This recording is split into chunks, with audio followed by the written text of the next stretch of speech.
محنت اور کاوش ہے کہ انہوں نے یہ کام کیا اور وہ عالی شان مسجد بنوائی، اور مسجد بھی پھر وہ پرانے دور میں جو وزیر خان مسجد اور بادشاہی مسجد کا ڈیزائن ہے وہ میرے والد محترم نے اپنے ہاتھوں سے بنایا. پھر یہ بھی بڑی بات ہے، وہ کہتے تھے کہ میں اپنے ہاتھوں سے اللہ کا گھر بناؤں گا اور اللہ کے گھر کی تعمیر کروں گا. وہ انہوں نے سارا کام کیا، اور پھر اللہ تعالیٰ نے ان کو زندگی اتنی نہیں دی کہ وہ دنیا سے انتقال فرما گئے. 2 سال ہو گئے ان کو انتقال کیے ہوئے. ان کے لیے باقیات الصالحات کے طور پہ قائم ہے آپ کی؟ ہاں جی انشاءاللہ تعالیٰ. تو ادھر پھر ہوں گے تحفے تحائف وہاں سے؟ ہاں جی. تو اب چونکہ وہاں مدرسہ قائم کیا ہوا ہے ان کے نام سے ہی، ان کا نام منیر احمد تھا، تو انہی کے نام سے میں نے منیر العلوم کا مدرسہ جو ہے وہ قائم کر دیا. اور ہر فجر کی نماز کے بعد وہاں طلباء جو قرآن پاک حفظ کر رہے ہیں، پڑھ رہے ہیں، اور جو مدرس ہیں ہمارے وہ ان کی قبر انور پر کھڑے ہو کر ان کے لیے فاتحہ شریف پڑھتے ہیں اور ان کے لیے دعائے مغفرت کرتے ہیں. یہ ان کے لیے بڑا اعزاز ہے کہ مرنے کے بعد ان کے لیے انہوں نے جو مسجد اللہ کے لیے وقف کی، انہوں نے اپنا آپ بھی وہاں وقف کر دیا. تو ان کی قبر بھی ادھر ہی ہے، تو اس لیے وہاں پر ہر وقت درود و سلام اور ان کی بارگاہ میں فاتحہ شریف پڑھی جاتی ہے. اور بچوں کی تربیت بھی وہاں پر بہترین؟ ہاں جی بچوں کی تربیت بھی اچھے طریقے سے ہو رہی ہے. صحیح. اچھا چشتی صاحب، اب ہم بڑھتے ہیں اپنے پروگرام کی جانب، اور ماہ مبارک رمضان کے حوالے سے ہمارا پروگرام ہے. تو ہم آپ سے گزارش کریں گے کہ ہمارے ناظرین کے لیے یہ واضح کریں کہ ماہ مبارک رمضان کی فضیلت اور اہمیت کیا ہے. ماہ رمضان اپنی نوعیت کا مہینہ ہے. 11 ماہ جو ہیں وہ اس مہینے کا مقابلہ نہیں کر سکتے. تو یہ تو مہینہ بہت شان والا مہینہ ہے کہ جس مہینے کی نسبت اللہ تعالیٰ کے ساتھ ہے. تو اللہ تعالیٰ نے اس مہینے کو اپنے نام کے ساتھ رکھا ہے، فرمایا یہ میرا مہینہ ہے. تو خود نبی پاک صلی اللہ علیہ وسلم تاجدار مدینہ صلی اللہ علیہ وسلم نے ارشاد فرمایا شعبان شہری رمضان شہر اللہ. فرمایا شعبان میرا مہینہ ہے اور رمضان اللہ کا مہینہ ہے. تو یہ حضور صلی اللہ علیہ وسلم نے فرمایا ایک چیز کا کسی کے ساتھ تعلق ہو جانا یہ بہت بڑی بات ہے. نسبت کس سے؟ نسبت کی بات ہوتی ہے. آج ہم باتیں کرتے ہیں جی فلاں کی فلاں سے نسبت ہے، فلاں فلاں کے پاس بیٹھتا ہے، فلاں چودھری کے ساتھ بیٹھتا ہے، فلاں ایم پی ایم این اے کے ساتھ بیٹھتا ہے. یار بڑی اس کی شان ہے، اس کا بڑا مقام ہے. تو جب ہم ان چیزوں کو دیکھ کر ہم کہتے ہیں یار اس کی بڑی شان ہے، تو جب ہم اس چیز کو دیکھیں کہ اس مہینے کی شان یہ ہے کہ اس کا تعلق رب کے ساتھ ہے، اس کی نسبت ادھر ہے، تو خود فرمانے والے میرے آقا کریم صلی اللہ علیہ وسلم ہیں، نبیوں کے سردار ہیں. آپ نے فرمایا کہ یہ مہینہ اس شان سے عظمت اور شان والا ہے کہ اس کی نسبت اللہ تعالیٰ کے ساتھ ہے. اور حضور صلی اللہ علیہ وسلم شعبان شریف میں ہی رمضان کی تیاری فرمایا کرتے تھے. آپ صلی اللہ علیہ وسلم روزے رکھتے اور کثرت کے ساتھ اللہ تعالیٰ کا ذکر فرماتے اور صحابہ کو تلقین فرماتے کہ آپ تیاری کریں. آپ ایک دن حضور صلی اللہ علیہ وسلم نے صحابہ کرام کو فرمایا تجسس کی نظر سے، فرمایا کون ہے جو آپ کا استقبال کر رہا ہو اور کون ہے جس کا تم استقبال کر رہے ہو؟ تو حضرت عمر فاروق رضی اللہ تعالیٰ نے عرض کرنے لگے یا رسول اللہ فدا کا ابی و امی، یا رسول اللہ میرے ماں باپ آپ پر قربان ہو جائیں. حضور کیا وحی آنے والی ہے، رب کی طرف سے کوئی پیغام آنے والا ہے؟ فرمایا نہیں. تو حضور کسی سے جنگ ہونے والی ہے جو آپ ارشاد فرما رہے ہیں؟ فرمایا نہیں، رمضان شریف کا مہینہ آ رہا ہے کہ وہ اتنی رحمتوں والا، اتنے اہلاً و سہلاً مرحبا کہنے والا مہینہ ہے کہ جس کا ہم اس انداز سے استقبال کریں کہ وہ رمضان کا مہینہ ہمارے ساتھ خوش ہو جائے. اور جب وہ خوش ہو کر جائے گا تو رب ہم سے خوش ہو جائے گا، پھر رب ہم پر کرم اور فضل نازل فرمائے گا. یہی بات حضرت موسیٰ علیہ الصلوۃ والسلام کو اللہ تعالیٰ نے فرمایا کہ میں اپنے آقا کو ایک امت دوں گا اور اس امت کو میں رمضان کا مہینہ دوں گا اور اس میں ان کو 2 نور عطا فرمائے جائیں گے. اس امت کو 2 نور عطا فرماؤں گا، تو 2 اندھیروں سے ان کو نجات دوں گا. حضرت موسیٰ علیہ السلام حیران ہو کر پوچھنے لگے میرے مالک تو بڑا رحیم ہے، بڑا کریم ہے، تیری رحمتوں تیری شفقتوں کا مجھے بڑا اندازہ ہے، کیسے ان کو 2 نور عطا فرمائے گا اور 2 اندھیروں سے ان کو نجات دے گا؟ اللہ نے فرمایا کہ میں ان کو ایک رمضان دوں گا، دوسرا قرآن دوں گا. فرمایا ایک رمضان کا نور ہے اور دوسرا قرآن کا نور ہے. تو یہ 2 نور ان کو عطا فرماؤں گا کہ وہ رمضان کے روزے رکھیں گے اور قرآن کی تلاوت کریں گے. جب وہ قرآن کی تلاوت کریں گے اور رمضان کے روزے رکھیں گے تو میں ان پر خوش ہو جاؤں گا. تو اس کے بعد انہوں نے قبر میں جانا ہے، پھر حشر ہونی ہے، قیامت کا دن آنا ہے. تو اللہ فرماتا ہے پھر میں ان کی قبر کو بھی رمضان سے روشن کر دوں گا، ان کے حشر کو بھی روشن کر دوں گا. تو یہ اللہ تعالیٰ نے ہمیں اس رمضان المبارک کے مہینے میں رحمتیں، برکتیں، عزتیں اور عظمتیں عطا فرمائی ہیں. اسی لیے تو فرماتے ہیں، کہتے ہیں ہو گیا فضل رب الاولیٰ اور کیا چاہیے. کہ ابھی ہم فضل اور اللہ کے وہ بدبخت لوگ ہیں جو رمضان المبارک کے آتے ہوئے غم مناتے ہیں یا کہتے ہیں یار کیا آ گیا، کہتے ہیں لوگ، کیا ہو گیا، ابھی تو ہمارا چائے چھوٹ جائے گی، کچھ جو لوگ عادات کے ہیں کہ سگریٹ پینا ہے اور چائے پینی ہے اور کھانا، تو وہ پریشان ہو جاتے ہیں کہ پریشان ہو جاتے ہیں، اور روزے چھوڑ بھی دیتے ہیں، نعوذ باللہ نعوذ باللہ۔ تو یہ ان لوگوں کے لیے عبرت ہے کہ وہ اس سے عبرت حاصل کریں کہ یہ اللہ تعالیٰ کا رحمتوں کا مہینہ ہے۔ میں نے ایک دوست سے کہا بھئی آپ روزے کیوں نہیں رکھتے؟ وہ کہتا جی مجھے ڈاکٹروں نے کہا کہ اگر تو نے روزہ رکھا تو مر جائے گا۔ میں نے کہا چھڈ یار، روزہ رکھ کے تو مر جائے تو اور کی چاہیے؟ ایت گل تے انج بھی تو مر جانا ہے نا، تو راہ جانا مر جائے گا، سگریٹ پیندا مر جائے گا، چلتا پھرتا مر۔ تو آپ بتاؤ اگر آپ کا روزہ رکھا ہوا ہو اور روزے کی حالت میں آپ اس دنیا سے چلے جائیں تو وہ رب بھی آپ سے خوش ہو جائے گا، جانا تو ہے نا، کل نفس ذائقۃ الموت۔ تو آپ کیوں اس چیز سے ڈرتے ہیں؟ تو وہ میں نے کہا آپ روزہ رکھا کریں، انشاءاللہ اللہ تعالیٰ آپ پر کرم فرمائے گا۔ اور روزے رکھنے کے بہت سارے فائدے ہیں اور اسباب، ایسے اسباب ہیں کہ حضور صلی اللہ علیہ وسلم نے فرمایا یہ آپ کے جسم کی زکوٰۃ نکل جاتی ہے اور آپ کا جسم پاک ہو جاتا ہے، آپ پر اللہ تعالیٰ کی رحمتیں ہو جاتی ہیں۔ اسی لیے تو وہ کہتے ہیں نا، ہو گیا فضل رب الاولیٰ اور کیا چاہیے، مل گیا ماہ رمضان اور کیا چاہیے۔ بہت خوبصورت انداز میں چشتی صاحب آپ بیان فرما رہے ہیں، انشاءاللہ یہیں سے گفتگو کا آغاز کریں گے۔ ناظرین، بے شک ماہ مبارک رمضان جس فضیلت اور اہمیت کا حامل ہے، اس کے علاوہ اور کوئی مہینہ اس فضیلت اور اہمیت کا حامل نہیں ہے۔ انشاءاللہ واپس آتے ہیں اور اسی جگہ سے اپنی گفتگو کا آغاز کریں گے۔ یہاں وقت ہوئے چھوٹے سے بریک کا، کہیں مت جائیے، ملتے ہیں ایک بریک کے بعد۔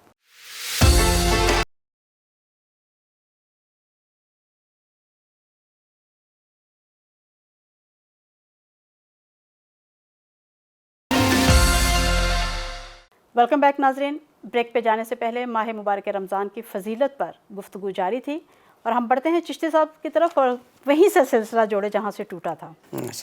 یہ مہینہ جو آپ کو میں عرض کر رہا تھا، جی جی، تو یہ اللہ تعالیٰ نے اس کو رحمتوں برکتوں سے مالا مال فرمایا ہے، اور ایسی رحمتیں ہیں کہ یقین کریں اس مہینے میں جو بندہ وہ ایک فرض ادا کر 70 فرضوں کا ثواب مل جاتا ہے، اور جو نفل پڑھتا ہے اس کو فرضوں کا ثواب مل جاتا ہے۔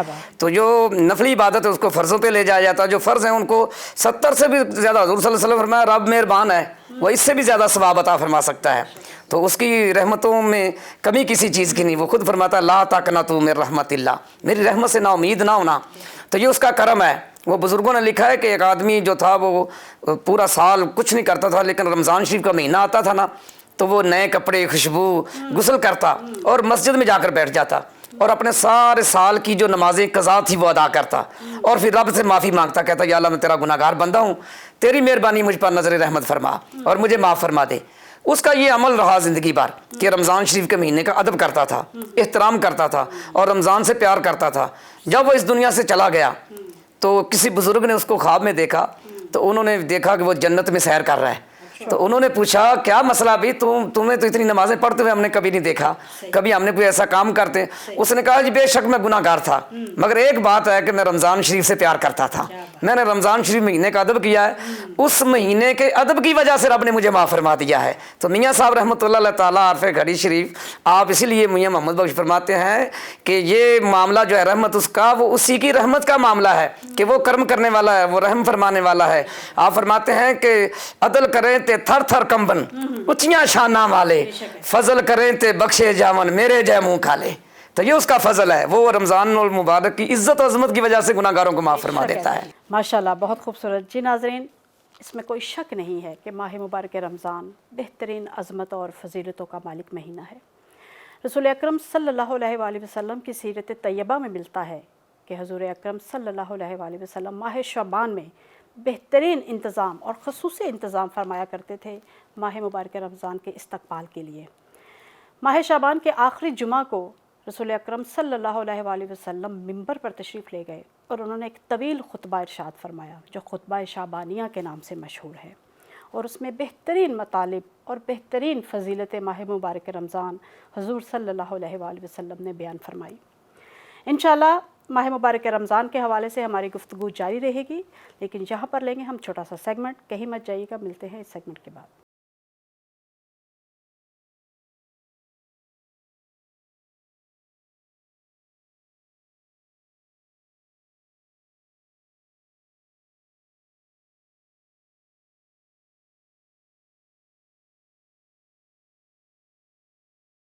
الرحمن الرحیم. السلام علیکم ناظرین اور ہمارے پیارے بچوں. ہم آپ کے لیے لائے ہیں ایک نایاب پروگرام جو بالکل منفرد ہے اس لحاظ سے کہ جو کچھ آپ نے اب تک سیکھا ہے وہ شاید بالکل اس طرح سے نہیں سیکھا ہوگا جو ہم آپ کو سکھانے جا رہے ہیں. ہمارا یہ پروگرام ایک کلاس کی طرح ہوگا جس میں ہمارا ساتھ دیں گے کچھ اسٹوڈینٹس.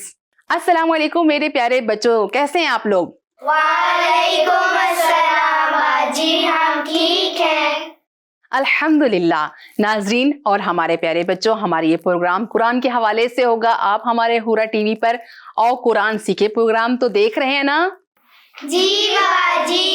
کیا ہے اس پروگرام میں؟ ہم اس میں قرآن پڑھنا سیکھتے ہیں. کیونکہ آپ کو قرآن پڑھنا نہیں آتا, آپ تو اسکول جاتے ہو.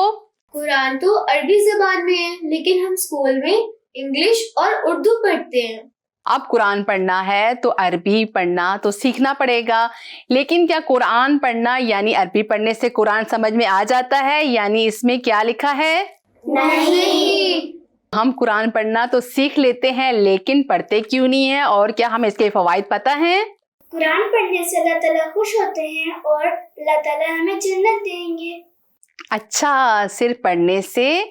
ہاں جی. بہت سے لوگ قرآن پڑھتے ہیں لیکن بہت غلط کام بھی کرتے ہیں. یعنی کوئی آپ کا دوست قرآن پڑھتا ہو اور وہ آپ کا لنچ باکس چرا لے تو آپ یہ کہیں گے کہ اللہ اسے جنت دے گا, انعام دے گا, اس لیے کہ وہ قرآن پڑھتا ہے. نہیں, اس نے غلط کام کیا, اسے سزا ملنی چاہیے. جی, تو پھر قرآن کیوں پڑھتے ہیں ہم؟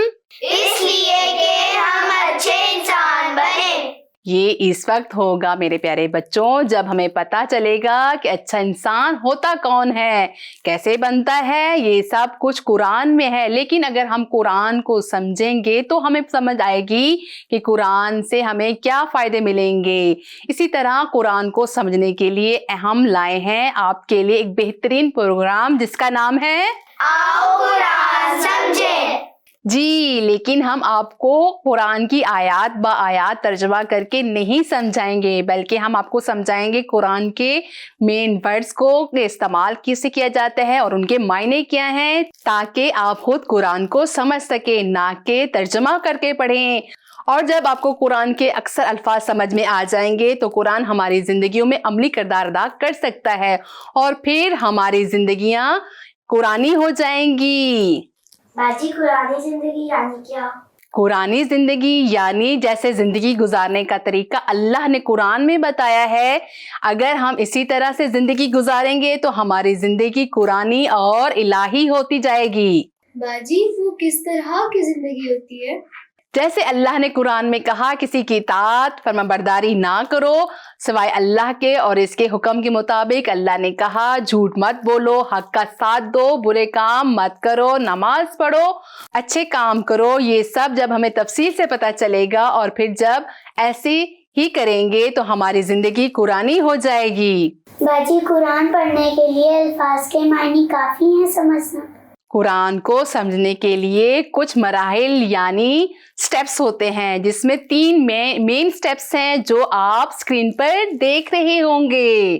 پہلا سٹیپ قرآن کی شناخت ہے, قرآن کی پہچان یعنی قرآن کیا ہے, کس چیز کی کتاب ہے, کس کے لیے ہے. سیکنڈ سٹیپ ہے آداب یعنی وہ اصول جن کے تحت قرآن سے تعلق جڑا رہتا ہے تاکہ قرآن سمجھ میں آ جائے. اور تھرڈ سٹیپس کون سا ہے؟ فہم قرآن یعنی قرآن کے پیغامات کو سمجھنا. تو بچوں, ہمیں قرآن کے ان پیغامات کو سمجھنے سے پہلے یہ جاننا ہوگا کہ قرآن کیا ہے. آپ کو پتہ ہے اللہ کے رسول اپنی امت کی شکایت کریں گے روز قیامت. وہ کیا شکایت کریں گے؟ کیا؟ سورہ فرقان میں خداوند متعال فرما رہا ہے بسم اللہ الرحمن الرحیم وقال رسول یا ربی ان قوم اتخذوا هذا القرآن محجورا, جس کا ترجمہ ہے اے میرے رب میری قوم نے اس قرآن کو محجور کر دیا یعنی قرآن کو تنہا چھوڑ دیا. لیکن ہم تو قرآن پڑھتے ہیں, میں نے سورہ کو حفظ بھی کیا ہے.